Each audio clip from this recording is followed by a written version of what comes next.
How much would you pay for OSU coaching? $5? $10? $20? What about maybe $100? Well, I did the thing most people would never think to do. I spent over $600 on OSU coaching. Now, I know what you're thinking. Why in the world did I spend so much money? Like, literally, why? You could have literally just watched the endless amount of free YouTube videos instead of just starving your wallet. I have a few perfectly good reasons, so you might want to listen closely. Ever since I started playing OSU, you know, the rhythm game where you click circles and do all that crazy insane stuff. Yeah, that one. I've just been addicted. Actually, the correct word would be obsessed with trying to improve at the game. Most days and nights, I'll think about how I performed during my session. I'll study how I felt while practicing, as well as what I played. Anything I observe, I write that down. Yes, I know, I'm basically the embodiment of that nerd emoji. But let me just say something first. The definition of passion: a strong feeling of enthusiasm or excitement for something or about doing something. As if it wasn't evident enough, I'm quite passionate about improving my OSU skills. Scrolling through countless hours of OSU improvement videos on YouTube just wasn't enough. So when I heard of a little something called OSU coaching, I quite literally did a little dance and lunged at the opportunity as soon as possible. Now, I wanted to let you know something that's really important. $600. That's a very considerably large amount just to spend on OSU coaching alone. One thing to note is I actually didn't drop all this money on one session or one particular coach. No. I'm sure my wallet would convince a hitman to come get me eventually. The truth is, I actually spent 2.5 years purchasing coaching. And over time, the amount of money I've spent totals to a smidge over $600. And you know what? I've learned a lot when exploring the ins and outs of OSU coaching. That's why I decided to make a video about it. Coaching isn't really for everyone. In my mind, OSU coaching is similar to after-school tutoring or office hours. You go there for help on a subject. Some might not fully grasp a subject, while others are just fine and don't really need that extra push. In this case, we're talking about OSU. The purpose of this video isn't to convince you to get coaching. If you like the idea of coaching, cool! If you don't, and or think it's a waste of time and money, I personally don't care. My goal is to talk to you in depth and educate you, not to persuade you. I kinda just wanted to share my experience of what I've had so far, the pros and cons of coaching, why I find myself wanting to explore and learn more about coaching, what drives me to seek coaching every now and again, and possibly my questionable choices I made around coaching, like the $600. You know, 20-something hours spent with 6 coaches, 18 live sessions, and a little over $600 sure does go a long way. Also, before you say anything, I want to clarify that this video is not sponsored by any company. Everything I say are all my own opinions and observations, which means I'm not being paid to say anything by anyone. I've done this all under my own volition. When you think of OSU coaching, you may be like, I beg your pardon? Or, yeah! Or just... Let me tell you of what an OSU coach really is. There's not really an official definition, but let me break it down for you. My definition of OSU coaching is when you receive coaching from an experienced OSU player who feels qualified and knowledgeable enough to help you improve your skills over time and achieve goals. They also assess your struggles and help you improve upon them. Hey, so why would anyone even consider OSU coaching in the first place? Well, there's a variety of reasons, like you're curious about coaching, you might want some advice about how to move forward, or a check-in session to discuss progress or anything else. This is typically for returning students. In this case, all 3 examples I can relate to and have done. But why would I do any of these? To get to the bottom of this answer, we first need to look into the story of how I discovered OSU coaching in the first place. Sometime during 2022, I was sitting at my desk in my dorm one afternoon watching an OSU streamer. It was about the end of a stream, and he started hooting and hollering about OSU coaching. But wait! He mentioned he used to do free, small 1-hour coaching sessions on stream. Wait, this looks so fun to get coached for free. You get to be on like an OSU streamer stream. I kinda wanna be in one of those. Those look cool. Wait, I think my chances are a little too slim to even like show up. Boy, if you don't get your squiggly diggly head. Yeah, that's me. Anyway, he also offered coaching services on a small website at the time called Metafy. Remember that name, that'll be important later. I was so curious about what coaching actually was that once I heard this, I made an account, but I didn't actually book a session. Until an employee named Josh emailed me about this particular situation. The email read, Hey, I saw you created an account, but it looks like you haven't booked a session with a coach yet. Anything I can help you out with? If there's an issue with Metafy, don't hesitate to let me know. I'll tell you what, here's a 30% off code. You can use it once, anywhere on the website. You have to use it before the end of the month though, because I'll love you less next month. Enter this at checkout, and it won't last forever though, so you better get on it. Thanks, Josh. Because of this coupon code, I'd be saving at least a little bit of money, so I went ahead and booked a session. Side comment here, but the price of the first session was... Oh my god, what is that? Oh my god! What is that? Help! Help me! Sometimes, not all the time, I would feel like I hit a wall in my progress that I can't quite figure out how to climb over after a while, so I booked coaching. Eventually I branched out to other coaches. And sometimes, every now and again, I would book check-in sessions with these coaches to discuss my progress or discuss a different method of doing something if a particular thing didn't seem to work for me. Since I've had so many coaching sessions, there are still so many questions you still may have. Like, who are these OSU coaches? How did they get started down the path of OSU coaching? And most importantly, what happens during a coaching session? I could answer most of these questions myself, but for this little segment, I decided to let a few coaches I've booked sessions with in the past to explain how they run their sessions and also explain their experience. So I've prepared some questions to ask. Here's a brief introduction to a few coaches before we start.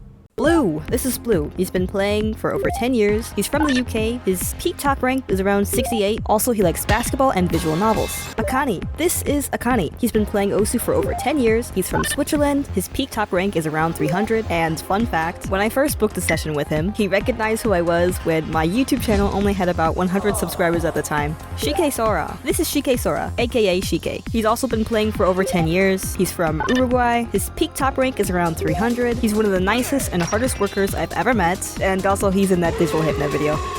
What platform do you coach on?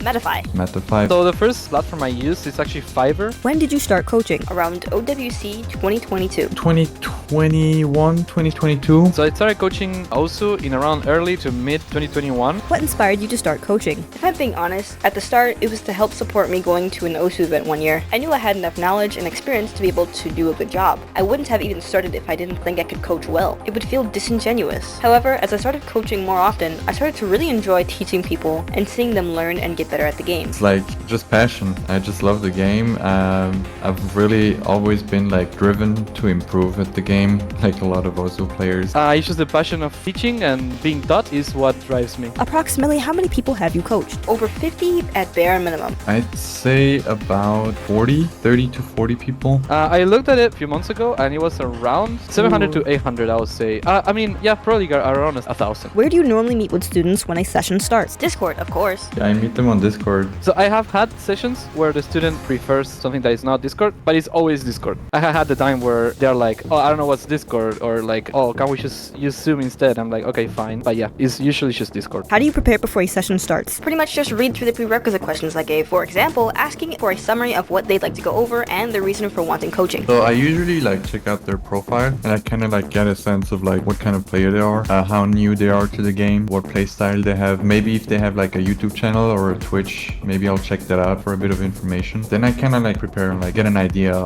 on what they struggle. I mean, I also have like a questionnaire for people that sign up to my coaching session, so they can also kind of give me some infos on what I can expect on the session. So this is not a good look on me, alright? I just want to be honest, alright? Sometimes I really don't have time and I don't look anything about this person. I don't look their profile. I don't look much more than what they say on Metafy, on the Metafy forum. But sometimes, mainly when I read at the Metafy forum and I can already tell there's something that's gonna be challenging for me, then I start thinking out of the box. I start analyzing their profile. I start thinking of ways how I would approach the session. But sometimes I read the Metafy forum, I look at their profile for like 5 seconds and I already know what the problem is gonna be like and I already know how to develop the session. But there's those tricky sessions that I really have to prepare. Like sometimes I will prepare hours for a session, but honestly it's just to say like an average. I'll say I'll prepare like 20 to 15 minutes to 30 minutes on a session average, just trying to figure out what I'm gonna do and trying to figure out who I'm dealing with basically. How do you normally structure your sessions with students? I'm generally not someone who plans things, which can be quite detrimental sometimes. However, I do have a general outline of where a session will go, considering that I do touch on similar subjects with every student. Essentially, whatever needs the most attention, I will go down that route instead, as I have questions that I make them answer when booking a session. Also, I make room for questions at the end, even if it goes over the allotted time here and there. I mean, there's not really much of a structure. It's like just like, yeah, like, I mean, it's mostly just talking. I prefer like talking about ways to play and go on about improving, because just watching someone play, I mean, I can already do that without having to be on a call with somebody, right? I think it's much more beneficial if I can just like talk to the person. So the way I usually structure my sessions is very simple. It's just 2 parts. So we do 1 hour of a practical mechanical session where I watch them play and then ask them a lot of questions, observe them, take a lot of notes. Then second hour we go through all those notes, try to improve as much as possible. And yeah, that's about it. What key things do you look for when identifying a student's issues? The root cause of most general issues people have are quite similar. In a sense, it can be blanket fixed. Like one set of advice fits all, but that's pretty much surface level. People need to be catered towards and helped in a way that they can understand, and set on a path they find most comfortable for what they want to do. Even principles of improving at anything are the same really, so it's a given I'll teach that. However, when identifying specific issues, for example, if I notice a consistent pattern of choking at the end of maps, I'll focus on consistency training, which is important for pretty much anything you want to do in the game anyway. Although in recent times it seems to be outdated, because misses don't matter as much from what I've seen for PP at least. It's just picking apart patterns what you see in psych and motivation, etc., and applying my own experience and what I've overcame when improving to offer advice. If they have a webcam, I look at their hands and I look at the way they use their hand, because I think a very big issue is like strain. For a lot of people, strain is like a big issue, and so I always go over that topic. Other than that, I mean, I just ask what type of stuff, what kind of maps they play, how often they play as well, and obviously mindset. I think mindset is like my favorite topic to talk about, honestly. In a nutshell, what I look at is their mindset, why they do the things they do, and how they do it. Back then, I used to have an approach that was mainly like, okay, look at the skills. How good is he in non-bot? How good is he in jumps? How's his aim? How's his tapping? Okay, all of that is also important, but I need to know the mindset first. Now, for the past year or 8 months or so, I have been mainly focusing on coaching mindset to experiment to see if that's better to focus on mindset than to focus on skill sets. And honestly, it's having more success, I would say. So the holistic approach is definitely better. But yeah, simply I just analyze their mindset and their answers. The game speaks for itself then. Let's say a student wants to track their progress with your help. What methods do you use to track progress after a session? I used to be more like a lot more closer with students, as in like I would look at their improvements super carefully. But the thing is, obviously, that I was doing that when students were like 100, 200 maybe, not when they are this amount. It's gotten to a point where it's getting crazy sometimes. I'm not gonna lie. I don't say it in a way to brag or anything. It's just like actually what happens, and it's just hard to keep track of every single person. But this is not something I do anymore. But it's something that I used to do, and maybe I'll plan on bringing back. I used to track students' improvement with a coaching sheet, an individual coaching sheet. Maybe you can show an example or something. Basically, it rates your skill sets, gives you homework, it gives you tasks to do. Pretty fun, it's pretty useful. The thing is, as I said, when the amount of people exceeds a certain level, it's kind of hard to keep up with that. I wish I could do something like that in the future, where I can just have someone else take care of a lot of things that I do take care of, and then it will be a way better experience for students. That's something that I should probably bring back. What are some things you've learned over time from coaching your students? The main thing I've learned is that there is no being bad at anything, merely experience. You just have to know how to apply the skills from what you're already good at or comfortable with to the new task you're trying to improve at. What are some things you've learned over time from coaching? Honestly, I just realized I've learned that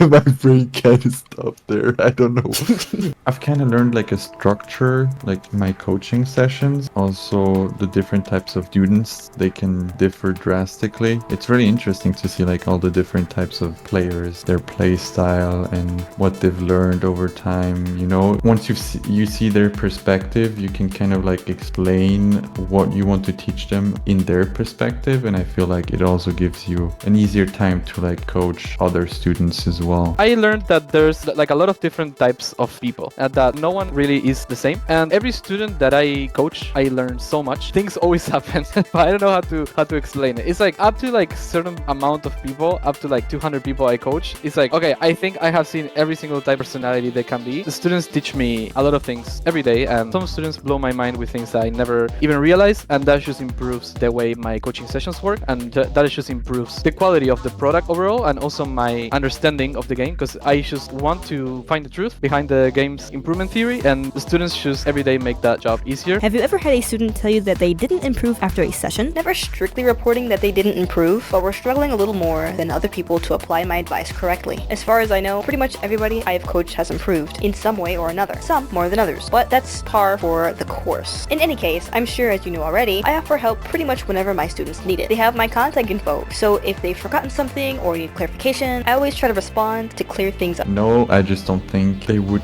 go out of their way to tell me that my sessions were useless, but I would definitely appreciate criticism if there's something I don't do well or if I could do better next time. Don't be afraid to do that. I think it helps. It helps everyone. If it's constructive criticism, that is. Yes, I did have a lot of students, obviously, that are not happy or do not improve after a coaching session. And in which cases, it's personal what every coach wants to do in these cases. In my case, I really sometimes I'll just give free sessions to the person that didn't improve and try to like really figure it out because I just want to feel satisfied. It does happen sometimes. It's very rarely because usually coaching sessions do work. But in the scenario that someone doesn't improve, I always try to give them all my help to make it turn around because that's what I promise in all my sessions is like I want to make sure that you can have my help for the future if this doesn't work. Gonna try something else. It's happened. Maybe 1% of the players would have something like that to say. Who do you think coaching is for and for what type of player? I think coaching is for people who are genuinely stuck and feel they've tried everything. If I don't feel like someone needs my services, I'll refund them. I've had a few examples in the past where it was an incredibly new player, so I gave them some advice on how to progress at the start free of charge, because that doesn't really require much from me, and I'd rather not take their money to give the most basic answers possible, because they won't really understand anything else that I'll teach them without having 100 or more hours to figure out things on their own. I think it's also just to learn from someone who you think had more knowledge than you in a certain field. I've been lucky enough to give advice to way better players than me, just because I specialize in a certain skill set. So it doesn't matter if someone is just a worse player than you can still give good info from many different people, because they might see things in a different way than you. So I think anyone that is kind of stuck and feels like they're not really finding out the way that works for them and needs like a bit of like a direction on where to go. I mean, yeah, as well as like new players can also benefit if they're like really passionate about the game and they want to make sure, you know, when you're new at the game, there's like a lot of features that you're not really aware of, and like you don't really know where to like get maps or like how to like use the client, right? And so I guess I'd say beginners and people that are like stuck and maybe need some guidance on what to do in order to improve. Coaching is special because not only it will help anyone, right, that wants to, or like at least I will try to help anyone. The thing is, a lot of people don't think about it when they think about also coaching. I have had a lot of people that are just really busy, right, with their lives, and they just need someone, because I tell them like, hey, there's 3 resources that will tell you this. You know, you don't really have to pay me if you're just starting out. There's many ways you can improve, and they're like, hey, listen, I don't have much time in my life, so I prefer to not watch those videos, and you just tell me everything I need, right? Because I want to put the exact time that I want on this game. Or people straight up with disabilities, they really benefit from coaching. Like I have coached so many people with mental disabilities or with physical disabilities that they need special treatment, and yeah, coaching is there for them. Like I don't know the experience that most also coaches have dealing with those things, but for me it's really nice, and I'm really patient in those cases. So yeah, if someone out there is listening and is scared of getting an also session because they might have like this or that, like just know that coaching is also meant for that portion of people as well, for everyone to enjoy. What does it mean to be an OSU coach according to you? Having the responsibility of delivering on the promise you're making to help somebody improve. For me, I think an OSU coach is someone that has a fair share of experience in the game, and I think it does really help if you've overcome past struggles successfully. Like if you've been bad at a specific skill set and you've worked your way to like improve, and you found things that worked for you, and you know what doesn't work for you, and that you can also communicate that idea well. You know, it's just like those things that you learn from your own experience might help specific people, but not everyone. But it's also through like coaching itself that you learn how other people have overcome past struggle. And that's why it's also so important to like talk through your students on the things that worked for them and what didn't, and like to get like sort of an idea on the things that could work for some and whatnot. For me, being an OSU coach is being someone that has like a ton of experience and is able to convey it in a good way for other people to understand. What do you believe is the most important skill for an OSU coach? Adaptability and general communicative skills, I think, for any coach really. You deal with a whole host of personalities, and catering towards them while still trying to get a point across can be challenging sometimes. Communication. You have to be good at communicating. Like I was thinking about like analyzing or being fast at catching things or understanding the game or patience, things like this. But at the end of the day, if you can't communicate to your student, the session was worthless. A lot of the times I see myself using the same concepts I used to explain to students 2 years ago, 3 years ago, but now they're simplified and they're easier to explain, and that allows me to communicate better. So maybe the success rate of coaching sessions can, big part of it is decided by how how clear you are on communicating your thoughts. Because I have had top players give me really good advice, but put together in a really way that makes you wonder if you're doing it correctly or not. I don't know how to explain it. It's just communication skills is the most important thing, and for the other person to understand you correctly. What is your proudest moment as an OSU coach? Honestly, anytime anyone sends me a cool play that they're proud of, just knowing that I've helped someone do something that they take pride in is more than enough for me. If I had to pick though, maybe seeing one student fly up the ranks and even set better scores than me on some maps. One more student made the OWC team for their country and is farming 800 to 900 PP plays now. One highlight though is for sure coaching a top 10 player. It was definitely a humbling experience that someone so good wanted my advice and took it seriously. In that same session, I watched them pop off after an adjustment or two. That was definitely crazy to witness. I remember this particular instance where somebody from the Swiss community came to me asking about some tips. And I think I've said about 1 or 2 sentences and they just started popping off and they were like, yeah, I just literally just applied what you told me and I'm just started popping off. I've also had a few coaching sessions that were very successful. The student just started popping off left and right and they were really thankful on the tips and the session that I had with them. When I saw Fluffy passing me in rank after I coached him when he was 60k, that moment it almost makes me want to cry now, but it's really emotional. What do you find personally to be the most rewarding part of being a coach? Seeing the improvement of players I coach by far is most rewarding. Firstly, because I know I've done my job correctly, and secondly, it just feels good to see someone improve because of what you've taught them. People being thankful of the session and the tips I've gave them and seeing them improve. I really like helping people and seeing people progress. Sometimes to the point that I prefer seeing other people improve than myself improve. I need to improve at the priorities, but I just want to help people. What are some challenges you have faced as a coach? The personality of a few people. Not a bad thing or talking down on anybody, just that some people were more difficult to get through than others. Which is why I think adaptability is such a key skill to be able to work around roadblocks like that. I think communication is one of the most important part being a coach. It is also kind of my weakness because English isn't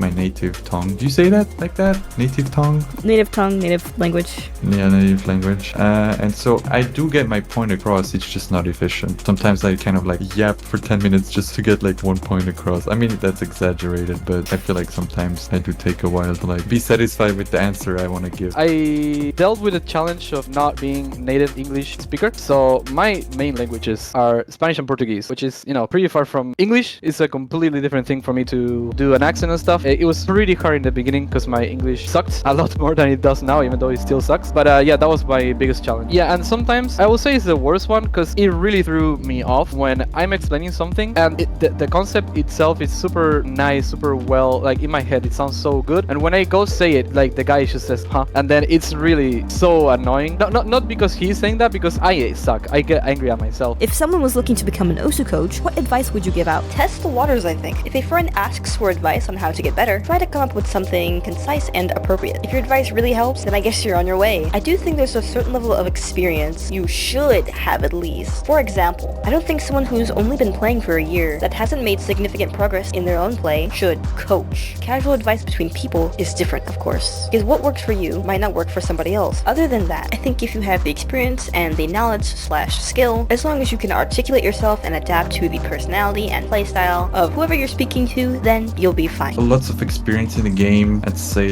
I don't really want to put a specific number to it, but I think if you have at least 4 or 5 years of playing the game, you start having a pretty good grasp of the game and also versatility in the skill set. You kind of want to know everything that the game has to offer and try it. At least for sure all the base mechanics aim, reading, speed, stuff like that. You kind of want to have at least some experience in all of those skill sets, That's definitely something that you should get into. Tournaments, if you're a good tournament player, I feel you can also be a good coach. If you play most of the map pool, obviously, if you're not a specialized hidden 2 player, but you just play most of the maps, I think that gives you such a good insight. It's also just a very good experience in general playing tournaments because you're forced to play things that you might not be completely comfortable with, and it also exposes you to a lot of different skill sets that you just don't really normally find. For example, there's like hidden 2s, low AR, hidden, those type of maps don't really often come across. And in tournaments, there's always a hidden 2, so there's always opportunities to like find new maps through that way.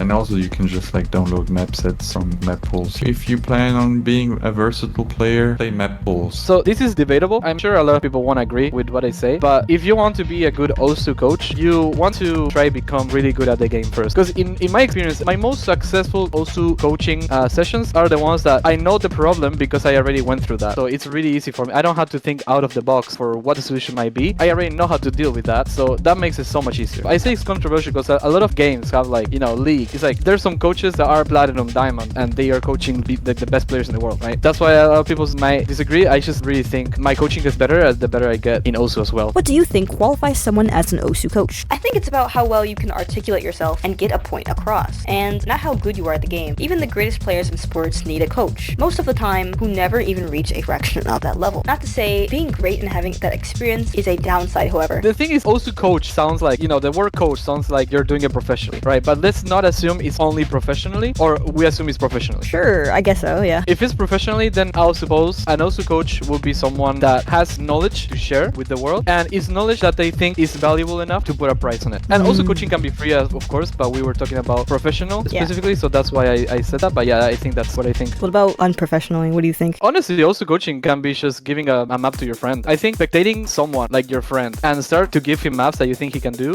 I think that's already coaching. A lot of people might be angry because I said that, but that's the way I look at it. I mean, that's how most coaches started, at least from what I've observed. So, is there anything you would like to promote or say? Have fun, stay safe. You should probably stretch if you're playing OSU a lot. Don't want to get carpal tunnel or arthritis or RSI. And then it just says or ...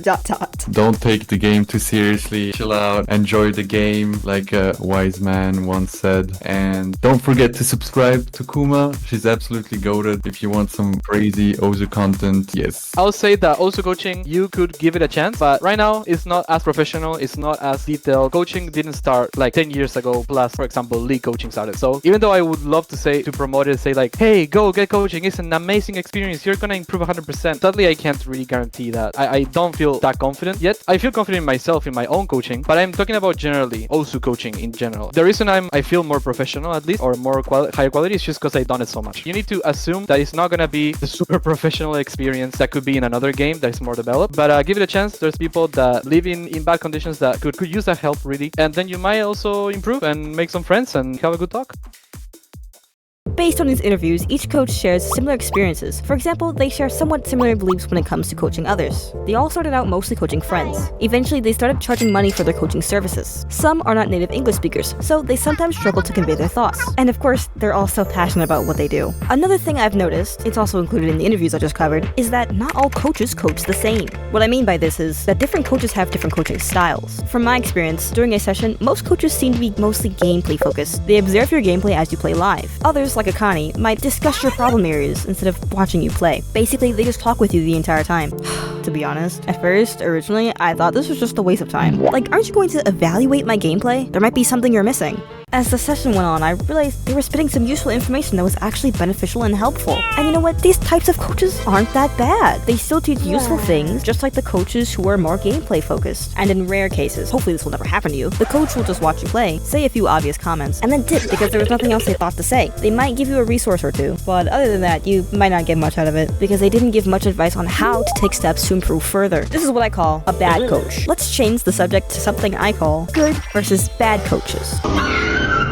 My experience with OSU coaches are mostly good. It's just this one time I booked a session with someone I'd call a bad coach. Originally, I wasn't going to name them, but because of the sheer amount of literally how many people are saying the exact same thing about this guy, I might as well. Andros. Andros wasn't a very good coach. They put in very little effort during our sessions. They mostly just observed, gave very little to practically no real useful feedback or even advice I could put into use. Andros could have asked how I felt while playing, what seemed challenging to me, either while playing a map live or even just in general. Maybe they could have have asked what I didn't like about what I played, what skills I felt confident about, or what skills I lacked confidence in. This is something that they should have discussed with me in order to really understand what I could do to improve my gameplay. Giving basic tips or saying obvious things doesn't always help everyone, because most people already know the basics. When you were a beginner, you probably watched something on YouTube that went something like 15 tips to improve your Osu gameplay, or something of that sort. The advice in these videos are typically very general and not quite specific to you in particular. These types of coaches are honestly just lazy. They won't bother to give you constructive criticism, give a breakdown of what they're thinking, discuss with you what they think you should try in your particular circumstance. And no, if they just say play more in general, unfortunately that does not count. If they do any of these things, just ask for a refund. They suck. They have no soul. Realistically, they're just doing it to make a quick buck and are really just scamming people. I'm not about to crash out, don't worry, I promise. Now that was a whole learning experience. Why don't we watch this disgusting mega doo-doo radioactive deceased roach busted what the freak? God-awful feeling out of our mouth with what a good coach might be. In contrast to the bad coaches, at least in my experience, a good coach is a lot of things. And I do mean a whole list of things. First things first, they will always, and I mean absolutely always, be happy about you booking the session. Most coaches are nice and are eager to use this opportunity to practice teaching and helping others. Along with this, they will work with you and try their best to point out your mistakes, issues or struggles you may be having. Number 2, good coaches will inform you on how to correct problems, why you should try them, and they give you the resources to do so. For example, one time I booked a session with DigitalHypno because I wanted to learn how to alternate since I used to single tap. Boom! That coach made me a practice map and corrected me when I did things wrong. Oh, this one. Yeah, so this one also. Triple, this is index, middle, and then you ended up doing middle again. And taught me how to recognize when I was doing things wrong myself. Oh. Okay, well, you got that pattern right, but did you notice the first 2 notes? He even taught me this tapping method to get used to tapping on different fingers. You want to do a triple? Let's just do a triple. Like, let's just stay paused, but like do this motion of index, middle, index, but then hold your index. Hey, you want to learn how to get better at tapping but are lost on what maps to practice? Boom! 11GB folder on tapping maps. Number 3, I want to add to this and say that good coaches will try to tackle whatever problems you have at multiple angles. If some advice hasn't worked in the past, they have multiple methods on how to proceed with fixing that issue. I don't think this is the best example, but this one time a coach taught me several ways I could look at a pattern, and honestly this helped. And an easier way to chunk this would probably be, okay, so just go back to menu and let's look at the pattern for a little bit. Okay, wait, just scroll forward a little bit more and I'll draw over it. Okay, that's good. So do you notice this sort of shape? Hit the 1 and then try to think of it this way. You kind of have this like symmetrical shape going on. You have like the 2, 3 and then the 4, 5 in this zigzag motion. So it's either that or what I was suggesting earlier, you kind of read it like this. Both are okay. I mean, any way that you read it is okay as long as it's consistent for you. But like really focus on the way that you're like reading the pattern and like try to pay attention to where each note is. So you can also do 1, 2, 3, 4, 5, 6. You can also do it like this basically. You see what I'm kind of doing there? 1, 2, 3, 4, 5, 6. So like 3 separate like back and forth kind of. So it just depends on like which angle is most comfortable for you and what kind of feels the most intuitive. Number 4, good coaches will always give constructive criticism. This is always helpful because it can give you a different perspective on what coaches think you can change. Here's another example. I booked a session with Shike one time. He noticed I put all my good maps in a large collection full of a couple hundred maps. Shike then suggested I either add maps to that collection every day or at least venture outside of that collection and play other maps. Since I go around playing maps in that collection, I've gotten comfortable and that's how my sessions have usually been. I only did that because most of my good maps are in there, and I think he said it's not the best solution if you want to improve faster. You need a wider variety of maps. At first I hated that, but eventually I opened up and welcomed that suggestion into my sessions every now and again. Honestly, another thing is that I really don't like that you do, and I think I told you this before, is collections. I don't know why you use collections so much. You're always playing in your collections. At least when I watch you play, sometimes when you stream or when you know, I should always see you playing your collections. So I just think that no grouping like deserves better, you know?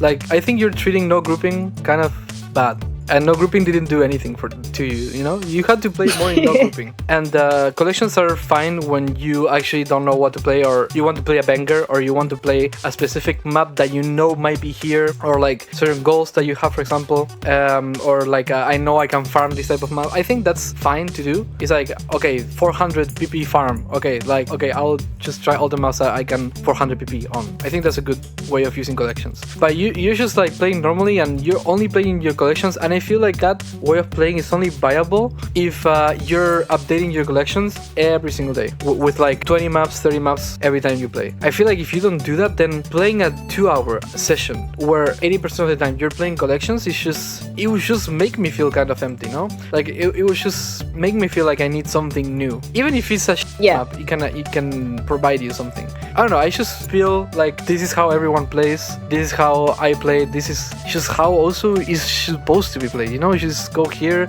sometimes you press F2, but you just kind of like scroll through here until something sounds good or something is about the same skill set that you want to play, and you just go for it, you know? I think that's kind of how it should be. To follow this up, not everything the coaches say is a thing that you have to do. It's more of a suggestion. You paid for your session with your coach, so you might as well do what they suggested. Number 5. Good coaches will strive for you to push yourself in a good and healthy way. What I mean by this is that they recommend you obviously practice things that help to push skill, sometimes to incorporate breaks, not to overpractice or strain your hand to the point of pain. Number 6. They also encourage you to set and achieve goals. They can also help to set specific goals for you by setting some that are manageable with practice. And you know what? I've found this helpful. One time during a session with Bloo, he wanted me to practice longer maps that were about 5 minutes long for consistency. I practiced Rain, Stargazer... Oh, this map is good. I like this map. This one? Yeah. Stargazer. And Wings, I think. And over time, I improved my consistency. 1.4k combo. You're actually a combo gamer, what the? Number 7, and the number one thing that coaches do is that they will usually yap so much out of pure passion that they end up going over time for the session that you had scheduled. It doesn't happen 100% of the time, but I've had this happen on multiple occasions, but I think this makes the session better. The longest time someone has ever gone over is 4 hours. Yes, I'm serious. Don't worry, 10 times out of 10, it's always useful information related to the session. Most sessions are an hour to maybe an hour and a half. The only bad thing I have to say about OSU coaches is that they happen to forget or need to be scheduled maybe like 35% of the time.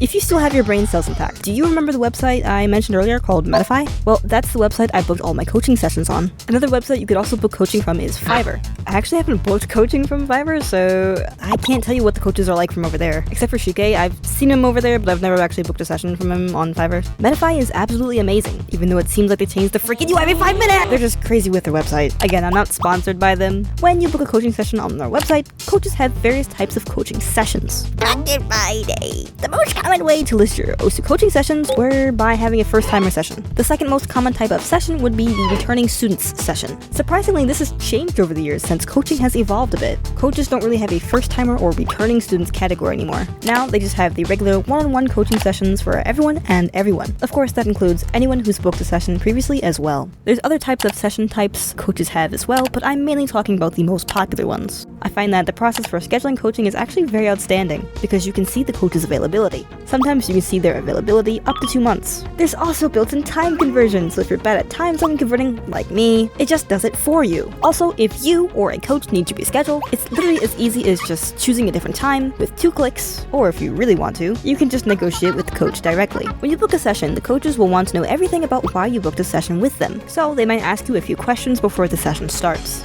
That typically includes the obvious one, why you booked coaching, a brief background of yourself as a player, and any skill sets you might struggle with. Also, if a coach somehow forgets your session, you can easily speak with the staff and they'll refund your money. The only other thing I hate about Metafy, besides the constant UI change, is how I can't see every one of my previous coaches I've booked a session with. I've been on Metafy for 2.5 years, but since they update so much, they chose not to include everything. Only the most recent sessions show up. Oh, and I guess I'll include time zones. It's not really a Metafy thing, but I'm currently living in North America. I don't share the same time zones as the rest of the globe, like most of the coaches I've met with. It's not that often, but sometimes I find myself either having to do these sessions early in the morning or super late at night. Please, need more coaches in my time zone. Now, we need to talk about prices. Prices really vary among coaches. I've paid anywhere from maybe $12 to all the way to $100. Like I said, the price really just depends on the coach. I have actually noticed a difference between the coaching experience when it comes to prices. Coaches who charge a higher price tend to usually be more experienced and are well organized about how they structure their sessions. When choosing who I interviewed, I chose people who had a higher price, priced their sessions somewhere in the middle, and priced lower. At some point of time, this information about prices may become irrelevant because of inflation. But anyway, coaches who charge a lower price do this because it's more affordable to players, and because they might not be as experienced with coaching others, usually professionally. These coaches are unique in their own way, so please don't think the quality is drastically different from the coaches who price their sessions higher. We all know by now that coaching is meant to be beneficial, right? Well, why don't I share a couple more things I found helpful from this? One of my bottlenecks when it comes to playing Osu is my tapping. I tap really ugly. Like my tendons stick straight out, my hand looks like a spider, and it wasn't even that comfortable. I knew it looked bad, I just didn't care to fix it that much. Sometime later, I knew my tapping needed to change, because the way I was tapping was not efficient anymore, since I was growing more advanced as a player. I'm gonna use this example again, but the session with DigitalHypno and practicing alternating really helped. I don't actually do full alt, it seems more of like a slight hybrid of doing full alternating. I know Bloo also tried to help me because my tapping was so ugly it actually burned a hole in his retinas. It worked a bit. I also talked with Akani about it. He mentioned I should try low BPM warm-up maps. And remember the feeling of tapping softer like my fingers were tapping on like a sponge. After a month it kinda worked. I think my tapping will always need fixing until I can find something that really works for me. Mindset is a huge one when it comes to things I found helpful. As you already know, I'm a huge Osu improvement enthusiast. So there's this period of about 1 year ago, I hit a skill wall, which was normal of course, but to me this was no ordinary skill wall. I had been struggling with improving my skill to be able to reach my goal/milestone of achieving 300 PP one day. After several long months, I felt like the plateau I was having was never gonna go away, and as a result, my mindset had completely disintegrated. I really want to be a top player someday. Was I really not good enough to push through this? Am I gonna be at this skill range forever? I felt like the more I pushed towards this goal, nothing happened. I felt like it was just impossible to improve. When I went to go play, I often had the feeling that my whole session was pointless, since I didn't see or feel any improvement. This feeling of being stuck was so miserable. What's even worse was, I woke up every day almost even accepting that I would stay at this skill level for the rest of my life. So this is what led me to book so many Osu coaching sessions in a period of my life. I'm not gonna lie, I thought coaching was gonna fix me, and sometimes I would book multiple sessions a week or two after the last one. I relied on them too much to tell me what to do, since I surely wasn't even doing a good job in my opinion. Fortunately, these coaches had encouraged me to keep trying and keep pushing, as well as pointing out other issues I might have had with Osu. About half a year later, and somehow, one fateful day, I had achieved my goal. Oh my god. No way. What? No way. Now my top plays are quoted with 300 PP scores. Without some advice and encouragement from these coaches, I don't think my stubborn self would have actually gotten this far. As a result, my mindset towards Osu improvement is the strongest it's ever been. When I look back, I wish I could have told myself it would be alright. If my past self had a glimpse of how far I've made it and who I've become as a player today, she would be very proud. I know some of you may be thinking, all that was unnecessary, and it's just a game. And I agree, to a certain extent, but one of my dreams is to become a top player on Osu, so I never want to give up my dream, only push further. And back then, I just needed something to help me with my situation. Coaching is still kinda new, so why don't I give some feedback to help improve it for myself and others in the future. Some of these, in my opinion, might seem a bit basic, but I think Osu coaches should consider at least 2 of these. Also, because I can't think of anything else just yet, this is just what I have as of right now. Number 1, coaches should take notes for their students. I found that when coaches are taking notes themselves, they happen to take better notes than myself. They put a little more detail into their notes. Here's my notes compared to theirs. Feel free to pause if you really want to. As you can see, it's a little messy or sometimes not even that descriptive on my side. If you aren't a very good note taker like me, you might struggle to have organized notes, or even good notes. Slight side note, but while I won't treat these notes exactly 100% to a T, I often reference or review them before, during, and even after an Osu session. This is to mainly keep information fresh in my mind. Of course, as the years have passed, I've noticed that naturally I have outgrown these specific notes. While they are generally helpful, some things in those notes aren't relevant anymore since I've improved upon them. Coaches can take notes on whatever note-taking app they have and just send it over. Also, I'm more likely to remember what we talked about during that session, of course because they're in note form, obviously because it's been written down. Number 2, I found it more helpful when coaches take time to record the sessions from their end. It helps because you can easily find it when they upload the unlisted or private link to YouTube or your email. I've also had that happen too. It's not that easy when a student tries to record. When I try recording in OBS, there can be many problems because back then I wasn't familiar with recording multiple audio and visual sources, so sometimes there would be someone's audio missing or you can't hear the game. Sometimes you're streaming Osu with either the game capture or probably the desktop option with OBS. When I'm streaming my screen on Discord too, I often have the problem of my screen capture looking like a black screen on their end, so they can't see what I'm doing. And then I have to restart the stream. It's just a mess. When coaches record, it takes a load off your computer, especially if you have a low-end PC. When you record, you need more than a few gigabytes insights, since most sessions are an hour long, but can end up being more. Number 3.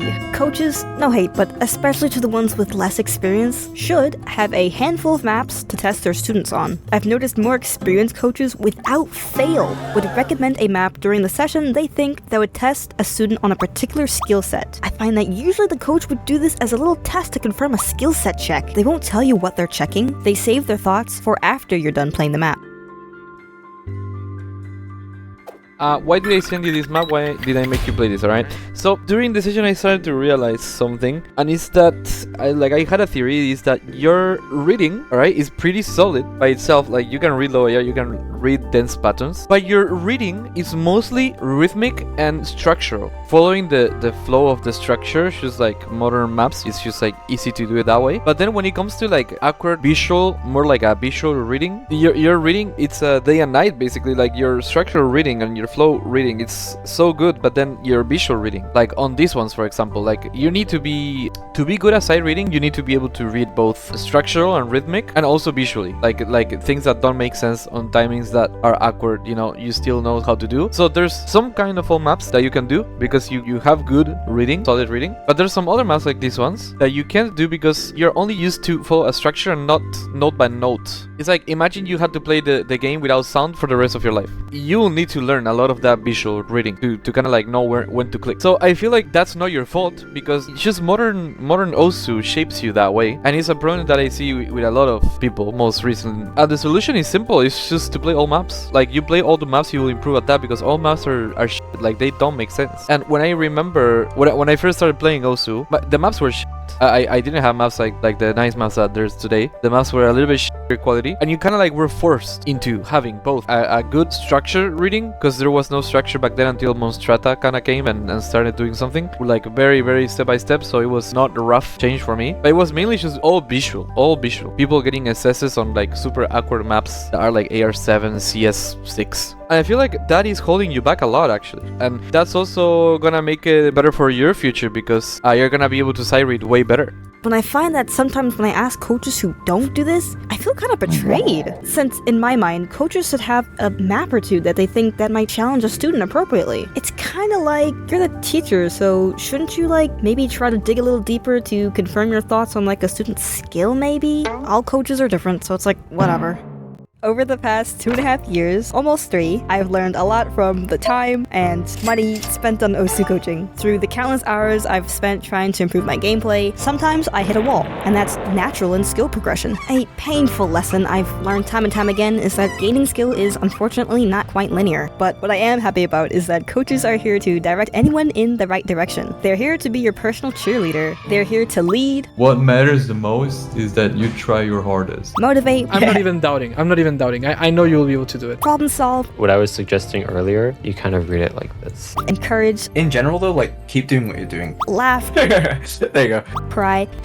Oh, that No. part is so wacky. What? That's so mean. That's so mean. All right, let's play something else. Constructively criticize. You can't, like, when you take the break, you shouldn't be expecting to like go in God mode after those 2 days. You're gonna set yourself out for failure, and then you're also gonna be like, yeah, breaks is not useful, I'm never gonna take breaks ever again. And then it's like goes against the whole principle, right? Celebrate.